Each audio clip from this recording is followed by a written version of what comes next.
Banished from Earth Classic Game Room broadcasts from the Intergalactic Space Arcade on its never-ending mission to review everything.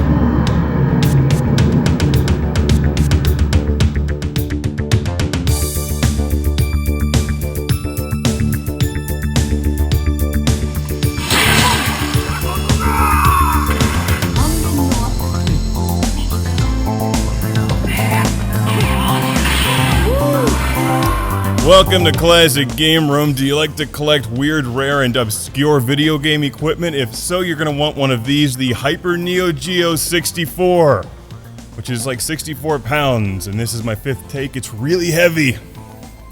Good workout with this. Seriously, you should feel one. It's a brick that plays awesome games. Here it is, ladies and gentlemen, 64 more reasons you're going to want a Neo-Geo MVS arcade cabinet.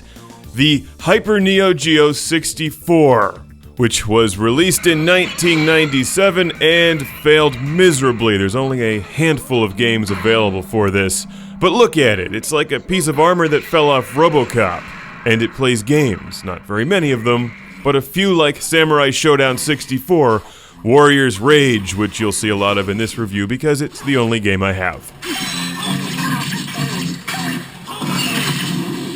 While the HYPER NEO-GEO 64 is kind of rare, it's not that expensive to actually collect the hardware that you see here. However, the games themselves are pricey, but if you've already invested in a Neo-Geo MVS arcade cabinet, this should plug right in. Theoretically, this should also work on JAMA, but I was unable to get that up and running. You know, I'm technically useless, but it plugs right into a Neo-Geo, and then you can be one of the few people on Earth enjoying games on your HYPER NEO-GEO 64. Which has got to be one of the coolest looking devices ever. Check out the giant cartridge that fits on top of this thing, or whatever it is. That's what the games look like. They look like that, and you eject them by pressing down on the two metal handles on either side, which feels like you're removing a piece of bulletproof plating from a tank. But why did it fail? Because obviously this is pretty neat, right? Any game system that looks like RoboCop seems like one worth collecting. According to the internet, details are sketchy, but there's only like 7 to 10 games released for this thing. It was discontinued in 1999. I can only imagine it was really expensive, and while Samurai Showdown 64 Warrior's Rage is a fun game and definitely looks different than the standard Neo-Geo games,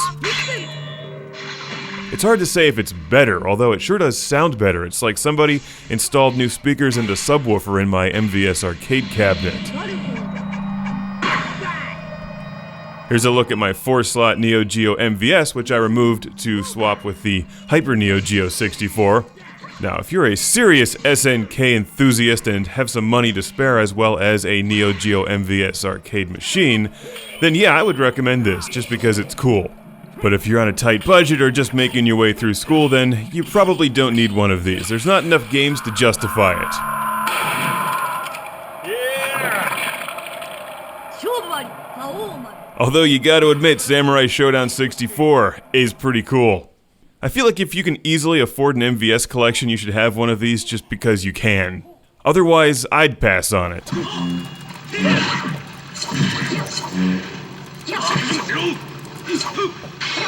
I had no plans to get one of these until Lee from Bucks in the United Kingdom sent one all the way to the Intergalactic Space Arcade. Across an ocean, through space. So Lee, thank you very much. This is a really cool piece of video game history, and I'm proud to feature it on the show. I found Samurai Showdown 64 out there on eBay. There's a couple games floating around. This one is definitely worth getting. I can't speak for the rest of them. However, you know you want to be the only kid on your block rocking the HYPER NEO-GEO 64.